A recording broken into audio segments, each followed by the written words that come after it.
తాకట్లో ఉన్న మీ బంగారాన్ని విడిపించి ఆ రోజు ఆన్లైన్ రేటుకి కొంటాం. Sharma gold company. నమస్కారం, సుమన్ టీవీకి స్వాగతం. ఆంగ్ల సంవత్సరం 2025 ఈ నూతన సంవత్సరం ద్వాదశ రాశుల వారికి గ్రహ సంచారం ఎలా ఉంది, ఈ నవగ్రహాలు గోచార రీత్యా ఎటువంటి ఫలితాన్ని అందిస్తున్నాయి, ఈ విషయాలను తెలియజేసేందుకు మనతో పాటు ఉన్నారు ప్రముఖ జ్యోతిష్య, వాస్తువేదిక్ మరియు దేవి ఉపాసకురాలు అయినటువంటి శ్రీమతి జయప్రద గారు మనతో పాటు ఉన్నారు.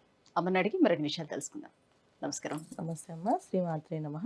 అమ్మ, ఇప్పుడు ఈ నూతన సంవత్సరంలో ద్వాదశ రాశుల వారికి నవగ్రహాల సంచారం ముందుగా ఎలా ఉందో చెప్పి ఎటువంటి ఫలితాలను ఇస్తున్నాయో చెప్పిన తర్వాత మనం ద్వాదశ రాశుల గోచార రీత్యా ఎటువంటి ఫలితాలు అందిస్తున్నాయో తెలుసుకుందాం. తప్పకుండా. అయితే ముందు మీకు మీ చూస్తున్న ప్రేక్షకులందరికీ కూడా నూతన సంవత్సర శుభాకాంక్షలు. ఎందుకంటే మనం రాశి ఫలితాలు ఇవన్నీ చూసుకునేది ఎప్పుడు కొని ఏంటంటే ఉగాది చూసుకుంటాం. సో ద్వాదశ రాశులు తెలుసుకోవాలనే ఉత్సాహం అనేది మనకి ఈ మధ్యకాలంలో ఎక్కువైంది. కానీ పూర్వం అయితే ఈ ఉగాది నుంచి మన ఫలితాలు తెలుసుకోవడం. ఎందుకంటే ఉగాది ఫలితాలు ఎప్పుడు నా దేవాలయంలో తెలుసుకుంటే అక్కడ చదువుకునే ఒక మంచి వేదం చదువుకునే వాళ్ళు, వేద బ్రాహ్మలు వీళ్ళతో చెప్పించేవాళ్ళు ఉగాది పంచాంగ శ్రవణం. ఎందుకంటే వాళ్ళ వాక్కుతో ఒకవేళ మిశ్రమ ఫలితాలు ఉన్నప్పటికీ కూడా ఏం కాదు, బాగుంటుంది, బ్రహ్మాండంగా ఉంటుంది అని అంటే వాళ్ళు చేసే తపస్సు వల్ల, వాళ్ళు చెప్పే మాట వల్ల అది నిజంగానే బ్రహ్మాండంగా ఉండేది. ఈ నమ్మకం అనేది అందరికీ పూర్వం ఉండేది. ఇప్పుడు అందరూ మనం ఇలా చూసుకుంటున్నాం, డిజిటల్లో వచ్చేసాం కనుక రాశి ఫలాలు తెలుసుకుంటున్నాం, ఇలా ఎప్పుడు పడితే అప్పుడు తెలుసుకుంటున్నాం. అయితే ఏంటంటే ఈ మిశ్రమ ఫలితాలు, మంచి ఫలితాలు ఎవరికి బాగున్నా ఎవరికి బాగోపోయినా మనం అందరం ఏంటంటే భగవంతుడి సేవ, భగవంతుడి మీద నమ్మకము, చేసే పనిలో చిత్తశుద్ధి ఉంటే అన్నీ ఆయన కాపాడుతుంటారు. అయితే ఈ ద్వాదశాలు తెలుసుకోవడం అనేది ఏంటంటే ఒక అడ్వాన్స్డ్ సైన్స్ అనమాట. జ్యోతిష్యం అనేది, జ్యోతిష్యం అంటే ఏంటి, జ్యోతి అనేది వెలుగు. మనం వెళ్ళే దారిలో ఏవేవి ముళ్ళు ఉన్నాయి, ఏవేవి ముళ్ళు లేకుండా ఉన్నాయి, బాగుంది బాగాలేదు తెలుసుకోవడానికి మాత్రమే జ్యోతిష్యం. అందుకని మనం ఈ జ్యోతిష్యాన్ని చూసుకోవడం అనేది తెలుస్తుంది. అయితే ఇవి వర్ష ఫలితాలు అంటాం. అంటే వర్ష ఫలితాలు అంటే శని భగవానుడు, గురువు, రాహు, కేతు వీళ్ళందరూ సంవత్సరంన్నరకి అలా మారుతారు. గురువు సంవత్సరం మారితే రాహు కేతులు 18 నెలలకి మారుతారు. శని భగవానుడు 2.5 సంవత్సరాలు మారుతారు. సో ఈ రాశులు మారడం అనేది ప్రతి సంవత్సరం ఏంటంటే గురువు ప్రతి సంవత్సరం మారుతారు. అయితే అప్పుడప్పుడు గురువుతో పాటు రాహు, అప్పుడప్పుడు శని భగవాన్ మారుతూ ఉంటారు. అయితే ఈ సంవత్సరం ఏంటి, 3 గ్రహాలు ఒకేసారి మారుతున్నాయి. ఎందుకంటే నెలల గ్యాప్లో, రోజుల గ్యాప్లో మారుతున్నాయి. సో అందువల్ల ఏంటంటే ఫలితాలు అందరికీ కాస్త మంచి ఫలితాలు, కాస్త మిశ్రమ ఫలితాలు, కొంచెం ఇబ్బంది పెట్టే ఫలితాలు కూడా కనిపిస్తున్నాయి. ఎందుకంటే ఒకేసారి అన్ని గ్రహాలు మారినప్పుడు ఇలాంటి ఇబ్బందులు జరుగుతుంటాయి. సో అదృష్టం తన్నుకొస్తుంది, అలాగే దురదృష్టం తన్నుకొస్తుంది. అలాంటి ఇబ్బందులు ఈ రాశుల వాళ్ళకి ఈ సంవత్సరం అంతా ఉన్నాయి. సో గురువు మనకి మే నుంచి మారుతున్నారు. శని భగవానుడు మార్చి 30 నుంచి మారుతున్నారు. రాహు కేతువులు మే 21 నుంచి మారుతున్నారు. సో అంటే మే నెలలో 1-2 రోజుల తేడాలో గురువు, రాహు, కేతు ముగ్గురు మారుతున్నారు. మార్చి 30 నుంచి శని భగవానుడు మారుతున్నాడు. ఇలా మారినప్పుడు ఏమవుతుందంటే ఇక్కడ మళ్ళీ శని భగవానుడు మారుతూ ఎవరితో ఉంటున్నాడంటే శని ప్లస్ రాహు కలిసి ఉంటున్నారు ఒకే రాశిలో. అది కాస్తంత కొంచెం ఇబ్బంది ఫలితాలు కొంతమందికి. మీనరాశిలోకి శని ప్రవేశిస్తున్నాడు. శని భగవానుడికి రాహు ఎక్కడైతే మీనరాశి ఉన్నాడో శని భగవాన్ వెళ్ళి దాంట్లో ప్రవేశిస్తున్నారు. మేము అంటే మార్చి 30 నుంచి అంటే ఒక నెల రోజుల పాటు శని రాహులు కలిసి ఉంటున్నారు.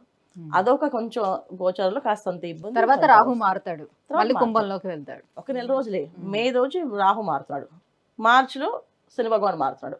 ఈ మార్చి 30 అంటే ఏంటి, ఇక్కడ మనకి 3 నెలల రోజులు, ఏప్రిల్ నుంచి మళ్ళీ మే, అంత పెద్దగా ఉండదు. కాకపోతే ఆ ఉన్న 2 పాపగ్రహాలు ఒకే స్థానంలో ఉండడం వల్ల కాస్తంత ఒక ఊపు ఊపితే అందరినీ కాస్త ఇబ్బంది పడతాయి.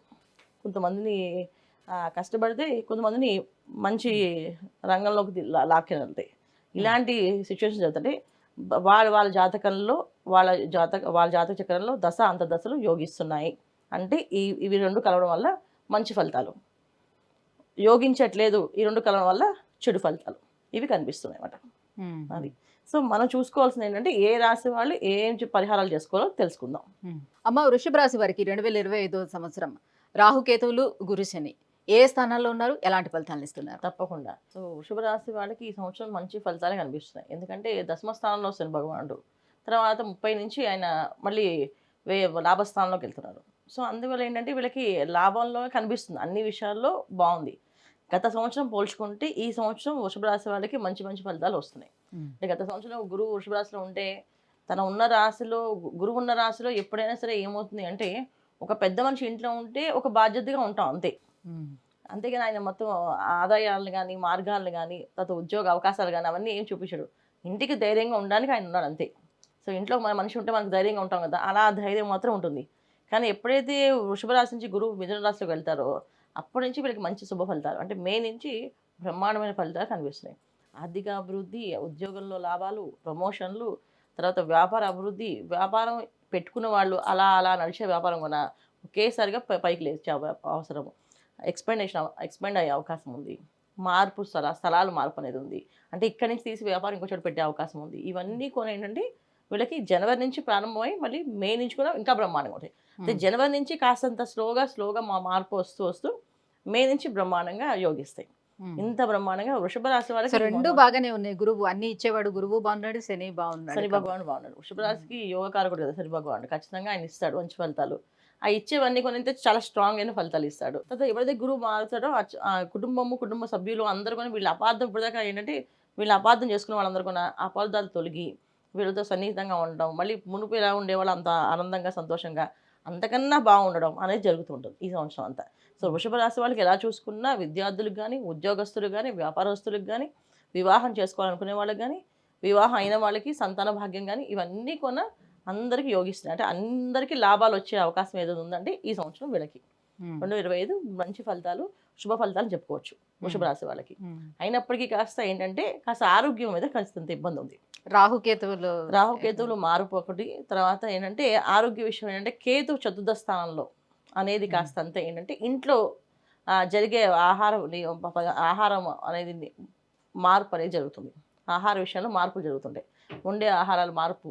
ఇలా కాదంటే ఎక్కువ శాకాహారం తినేవాళ్ళు కాదు ఈ శాకాహారం తినం మేము ఇంకేం తింటామని చెప్పడం, అంటే అనారోగ్య సమస్య వచ్చే అవకాశం ఉంది కదా వీళ్ళకి. ఆ అనారోగ్య సమస్య ఎప్పుడు వచ్చే అవకాశం ఉంది అంటే ఎప్పుడైతే ఆహార నియమాలు మార్పులు వస్తాయో, ఆ టైమింగ్స్ మారుతాయో ఆ సమస్య అనేది వస్తుంది. అంటే ద్వితీయంలో గురువు వీళ్ళకి మంచి ఫలితాలు ఇచ్చినప్పటికీ కూడా కాస్తంత అనారోగ్య సమస్య కూడా ఇస్తాడు ఆయన.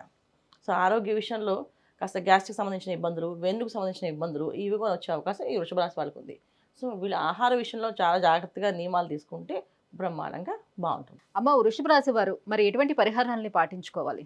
తప్పకుండా ఈ మాసం అంటే ఈ సంవత్సరం అంతా వీళ్ళు చేయాల్సిన ఏంటంటే దుర్గా అమ్మవారి ఆరాధన, దుర్గా ఆరాధన చేసుకోవడం. ఎందుకంటే రాహుకేతులు ఇద్దరు కూడా కాస్తంత ఇబ్బంది పెట్టి ఏదో ఒక మాయకి, ఏదో ఒక మాయ అంటే ఏంటంటే వచ్చేస్తుందని చెప్పి ఉన్నది ఖర్చుపెట్టాం అనేది అలవాటు చేస్తారు వీళ్ళకి. బయటికి రేపు వచ్చేసిన అమౌంట్ ఇవాళ మనకు ఖర్చుపెట్టి వచ్చింది అని చెప్పి అనవసరపోయిన ఖర్చులు, తెలియని ఒక రకమైన భయాన్ని, అంటే ఖర్చు పెట్టిన తర్వాత నెక్స్ట్ కావాల్సిన డబ్బు రాకపోతే భయపడతాం కదా, ఆ ఆందోళన నుంచి వచ్చేది అనారోగ్య సమస్య. ఇవన్నీ రాకుండా ఉండడానికి దుర్గా అమ్మవారి ఆరాధన. సో దుర్గాదేవి ఆరాధన చేయడము, రాహుకాలం టైంలో దీపాలు పెట్టడము, ప్రతి మంగళవారం శుక్రవారం అమ్మవారి గుడికి వెళ్ళి ప్రదక్షిణాలు చేయడము, దర్శనం చేసుకోవడం రావడం వల్ల మంచి ఫలితాలు వస్తాయి. క్షేత్ర దర్శనం అంటే దుర్గా అమ్మవారిది విజయవాడ కనకదుర్గ అమ్మవారి దర్శనానికి వెళ్ళడం కానీ, త్రిపురాంతకంలో అమ్మవారు లలిత అమ్మవారు టెంపుల్ ఉంటుంది. సో అక్కడికి వెళ్ళడం కానీ, అక్కడ నిద్ర చేయడం కానీ చేస్తే ఎటువంటి ఇబ్బందులు లేకుండా బయటపడతారు. ఇది వృషభ రాశి వాళ్ళు ఈ సంవత్సరం అంతా చేసుకోవాల్సిన పరిహారం. అమ్మ 2025 సంవత్సరం వృషభ రాశి వారికి ఎలా ఉండబోతుంది, ఎలాంటి పరిహారాన్ని పాటించాలి? ఈ అంశాలను తెలియజేసినందుకు ధన్యవాదాలు. శ్రీమాత్రే నమః.